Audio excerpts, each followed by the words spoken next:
It's quite clear that what we're looking at is the caldera of a supervolcano, specifically the one at Yellowstone. Many people think of Yellowstone as a fascinating place with hot springs and geysers, but it's much more than that. It's a supervolcano capable of catastrophic destruction, a continent killer, a sleeping beast on the verge of waking up. What we're seeing is not to be taken lightly. A 100-foot-wide crack has appeared on the supervolcano beneath Yellowstone National Park, and scientists warn that this drastic change has increased the risk of a sudden eruption by a staggering 320%. When it happens, it will be catastrophic. So, let's dive into the details, starting with the Norris Geyser Basin and Steamboat Geyser, which are contributing to the increased risk. To set the stage, let's start with some essential facts. We're venturing into the heart of Yellowstone's oldest thermal sanctuary, the Norris Geyser Basin, a blistering region with thermal features dating back a jaw-dropping 115,000 years. Here, temperatures can reach an astonishing 459 degrees Fahrenheit, just 1,000 feet beneath the surface. This area is also home to the Steamboat Geyser, a true testament to Yellowstone's dynamic landscape. This towering 400-foot-tall geyser used to be a rare spectacle, erupting occasionally with unpredictable pauses stretching between 4 days to 50 years. However, everything changed in March 2018. Now, Steamboat Geyser erupts as frequently as once a week, with 32 eruptions in 2018 shattering previous records, only to outdo itself with an astonishing 48 eruptions the following year. This begs the question, is this linked to the 320% increase in sudden eruption risk? Let's find out. As it turns out, the geyser's erratic behavior is just a fraction of the story. Scientists are captivated by the rhythmic dance of the basin itself. From 1996 to 2004, an 18-mile-long strip of the basin rose nearly 5 inches, then dipped back down by almost 3 inches over the next 8 years. Then, out of nowhere, it surged up again at an unprecedented pace of almost 6 inches in a year. A powerful 4.9 magnitude earthquake shook the basin in March 2014, stalling this relentless uplift.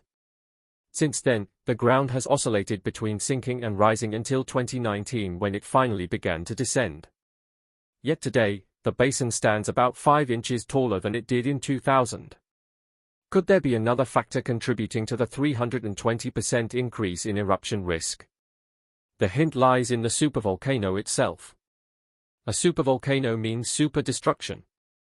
An eruption under Yellowstone National Park would be unlike anything the world has ever witnessed. The biggest natural threat to human existence on Earth is posed by the 20 known supervolcanoes, and the Yellowstone supervolcano is among the most dangerous. It has erupted only 3 times in the past 2.1 million years, despite scoring an 8 out of 8 on the Volcanic Explosivity Index. The 4th eruption might be sooner than we think. The most recent eruption occurred 640,000 years ago.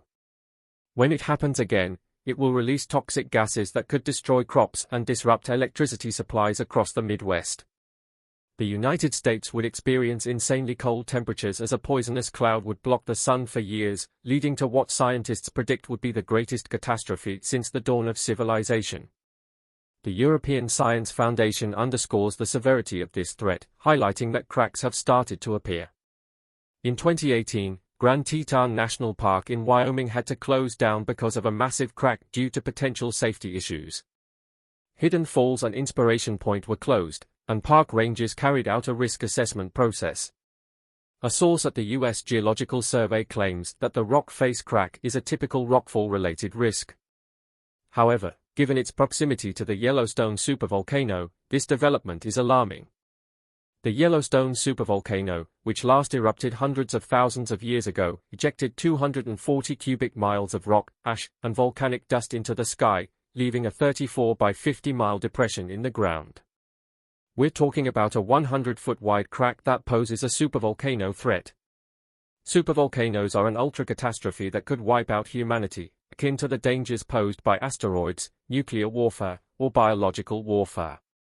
Despite this, the threat is not being taken as seriously as it should be. In conclusion, the Yellowstone supervolcano is a looming disaster with the potential to cause unprecedented destruction. The recent crack, increased geyser activity, and ground movements highlight the urgent need for vigilant monitoring and preparedness. This natural phenomenon poses a severe threat, and acknowledging its potential impact is crucial for our survival.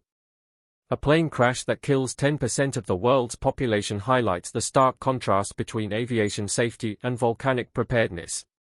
The Federal Aviation Administration spends more than $7 billion a year on aviation safety, despite the fact that supervolcanoes, over the long term, pose a far greater threat to human life than plane catastrophes. Although we have the capability to prevent such devastating volcanic events, we often choose to ignore them, thereby exposing ourselves to unforeseen dangers. A massive active volcano lies directly beneath Yellowstone National Park. Despite being a national park since 1872, scientists didn't fully comprehend the size of Yellowstone's volcano until the 1960s. It wasn't until the 1980s that they realized the volcano was still very much alive and posed a catastrophic threat. Yellowstone has the potential for eruptions that are thousands of times more powerful than the 1980 Mount St. Helens explosion. Such an eruption would blanket the northern Rockies in several feet of ash, and almost everyone in the United States would be affected by the fallout. Geologists are naturally curious about what is happening beneath Yellowstone's hot springs and geysers. They seek to understand whether Yellowstone will erupt again, when it might happen, and how severe the eruption could be. A giant eruption would be a low probability but high consequence event, the archetypal black swan, with the potential to profoundly impact both society and the Earth. Although such an event hasn't been entirely ruled out, these massive supervolcano eruptions are extremely rare. The most crucial aspect for scientists to identify is hidden kilometers below the surface, involving chaotic forces, intricate chemistry, and mysterious geological features.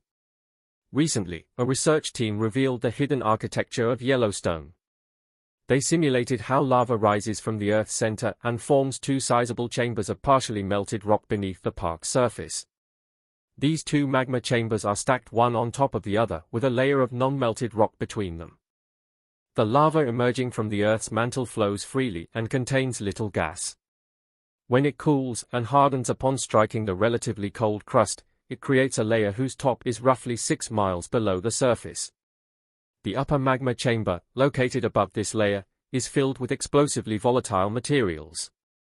This complex geological structure underscores the potential danger that lies beneath Yellowstone, a danger that demands greater attention and preparation. Explosive thick, sticky magma that stores a lot of gas is comparable to a shaken, unopened soda can. You know how that goes. The new study describes how this two-tiered, geochemically varied architecture might have developed over time and was published in Geophysical Research Letters. One day, we may get a model snapshot showing the system as it will appear when there has been sufficient melting to cause a significant eruption. Their model is interesting because it allows them to go through time and determine how eruption rates might have been affected many millions of years ago. The latest discovery supports past studies on the twin magma chambers bubbling under the park. Geologists also measured the speed at which seismic waves from mild earthquakes move through the subsurface rock using sensors positioned all over Yellowstone. Through heated and partially melted rock structures, these waves move more slowly, so scientists were able to create an MRI-like image of the two magma chambers using the data. It's worth mentioning that supervolcano is not a technical term. Yellowstone is referred to as a caldera, or a volcano that forms calderas. Basically, a volcano that forms a sizable crater is called a caldera, and these are mountain-eating occurrences. Yep, you heard that right. In fact, on the map provided to visitors to Yellowstone, which depicts the outline of the most recent caldera, it can be seen that the park's central region is unusually devoid of mountains. They either fell into the large hole or were blasted away. The first major eruption in the Yellowstone region happened around 2.1 million years ago, and the most recent one was 63,000 years ago. Is the fourth one upon us? With a whopping 320% risk increase, it might just be. Then again, who can accurately predict how much magma is required to start a caldera-forming eruption? But until then, don't think nothing's happening within the Yellowstone system, as relatively minor eruptions that produce lava flows are quite frequent. The latest occurred 70,000 years ago, and Yellowstone is due to erupt catastrophically. But you see, volcanoes don't act in predictable, machine-like ways, and that alone should be a massive concern for us all. Oh, and by the way, Yellowstone is not the only caldera in the country. The Long Valley caldera in California, next to the well-known ski resort of Mammoth Mountain, is one of several worth mentioning. The U.S. Geological Survey conducts research on it. It is located just east of Yosemite National Park and erupted about 700,000 years ago. So, even though a large eruption is rare, it could still have minor eruptions that are very disruptive and deadly, which might even be causing the increased risk of a sudden eruption. In fact, California has 7 volcanic areas with molten rock zones underneath the surface. On the San Andreas Fault, a magnitude 6 or bigger earthquake is about as likely to occur in California as a volcanic eruption. Now, you must be wondering what would happen if this supervolcano did erupt. First, an insane amount of ash and sulfur would be thrown into the air. In turn, that might ruin crops and potentially change the environment. We know that because the enormous Mount Tambora eruption in 1815 caused agricultural failures, harsh weather, and a drop in world temperatures. The magma bubbling underneath Yellowstone is a powerful heat source, which is why there are so many beautiful geothermal features scattered around the national park, features that can be lethal if you're careless. But wait, what is it about supervolcanoes that makes them so deadly? Well, first, you need to understand that a volcano with an eruption magnitude of 8, the highest value on the volcanic explosivity index, and the volume of deposits for that eruption greater than 1,000 cubic kilometers are classed as a supervolcano. When magma from the mantle rises into the crust but is unable to pass through a crack or vent, supervolcanoes form. A rising magma ball gradually builds up enormous pressures until it violently ruptures through the crust. This can take place at hotspots like the Yellowstone caldera or subduction zones like Toba. Large igneous provinces, which can cover enormous areas with lava and volcanic ash, are often connected with large-volume supervolcanic eruptions. These have the potential to annihilate species and affect the environment permanently, such as by starting a mini-ice age. With calderas that were formed from massive eruptions that cover a hotspot beneath the Yellowstone Plateau, the volcanism at Yellowstone is relatively recent. The Island Park caldera, Henry's Fork caldera, and Yellowstone caldera were created by 3 mega-eruptions that took place millions of years ago. The Huckleberry Ridge Tuff, formed by the Island Park caldera supereruption 2.1 million years ago, was the largest and produced 2,500 times as much ash as the Mount St. Helens eruption in 1980. Also, the Yellowstone caldera and Lava Creek Tuff were both created by the subsequent largest supereruption. The smaller Mesa Falls Tuff was created by the Henry Fork caldera 1.2 million years ago, but it is the only caldera from the Snake River Plain Yellowstone hotspot that is clearly visible today. As we mentioned, the supervolcano beneath Yellowstone National Park will blast ash thousands of miles across the United States in the event of another big eruption, causing damage to structures, suffocating crops, and shutting down power stations. It would be a terrible disaster, but that doesn't mean that everyone should start freaking out, not just yet. Fortunately, the likelihood of this happening is low. And yet, it's not difficult to understand why people continue to find the Yellowstone supervolcano to be an inexhaustible source of apocalyptic intrigue. A group of researchers released an article in Geochemistry, Geophysics, Geosystems in September 2014 that examined the potential visual characteristics of a Yellowstone supereruption. They discovered, among other things, that the volcano was capable of engulfing the Midwest in 3 feet of hazardous volcanic ash and burying states like Wyoming, Montana, Idaho, and Colorado. That much ash could destroy vegetation and wildlife, collapse roofs, and damage all sorts of electrical devices. After all, a 5-mile-deep pool of hot lava, fueled by a massive plume of molten rock rising from hundreds of miles below, is hidden beneath Yellowstone National Park. Many of the well-known geysers and hot springs in the park are the result of that heat. Although the ground above regularly rises and falls as the magma rises into the chamber and cools, that very magma chamber has erupted multiple times. The last eruption at Pitchstone Plateau took place about 70,000 years ago, and the great bulk of those eruptions in Yellowstone have been smaller lava flows. But the remote probability of disastrous supereruptions is the reason Yellowstone receives so much attention. Any eruption with a magnitude of 8 or higher on the volcanic explosivity index and at least 240 cubic miles of material ejected qualifies as a supereruption, which means it would bury Texas 5 feet under the ground.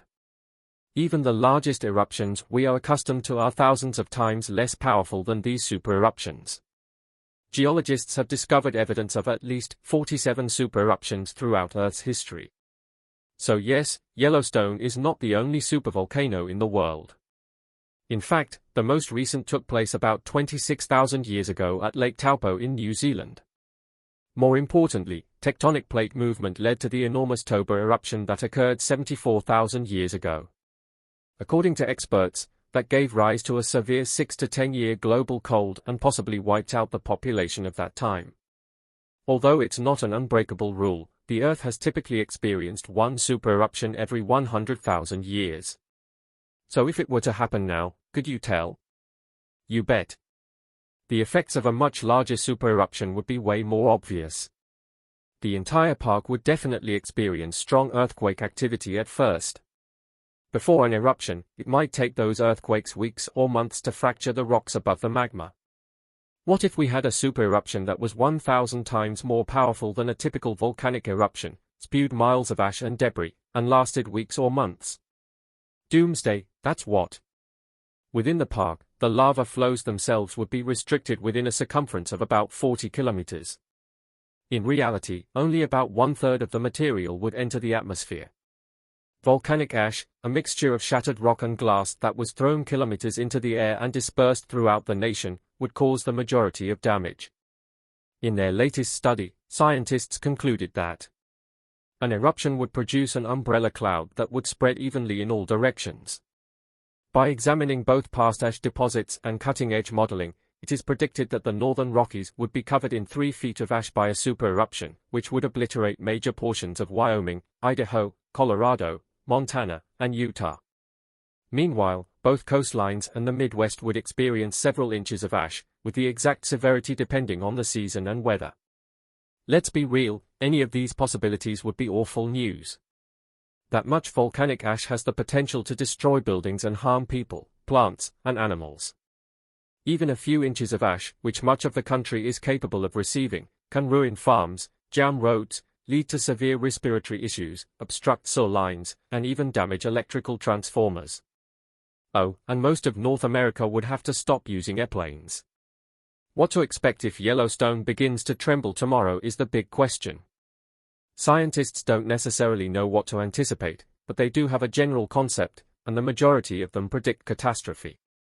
Let's not forget that the volcano has risen at the quickest rate ever observed over the last 10 years, and the risk of a sudden eruption has increased by a staggering 320%. Not a good sign, folks. Also, Yellowstone experiences between 1,000 and 3,000 earthquakes a year. Most have magnitudes of 3 or less, making them essentially undetectable, but these earthquakes help scientists understand how quickly the magma chamber beneath the park is expanding. To make things worse, a recent addition of magma into the reservoir has been indicated by an increase in the shaking and rattling heard throughout the park. Following each of these eruptions, the Yellowstone supervolcano fell in on itself, engulfing the surrounding terrain, including all of the trees, mountains, and other features. If that happens now in Yellowstone, a caldera-forming eruption would pose a huge natural hazard. The 50 kilometers by 70 kilometers long Yellowstone caldera itself contains some remnants of the last eruption in a region known as the Lava Creek Tuff. You can still see the thick volcanic debris that was left over after the eruption. Yellowstone is currently sleeping, and scientists are watching every cough and hiccup to try to forecast what will happen next. Even though the force that has been building beneath the park for thousands of years has been restrained, Yellowstone's hibernation does not guarantee that it will never awaken. What we need to find out is when it will happen and how bad it will be, and will it be too late? Let us know in the comments below what you think about the nerve-wracking 320% surge in the risk of a sudden eruption at Yellowstone. If you're hungry for more thrilling content, smash that subscribe button and gear up for an adventurous journey with us. See you!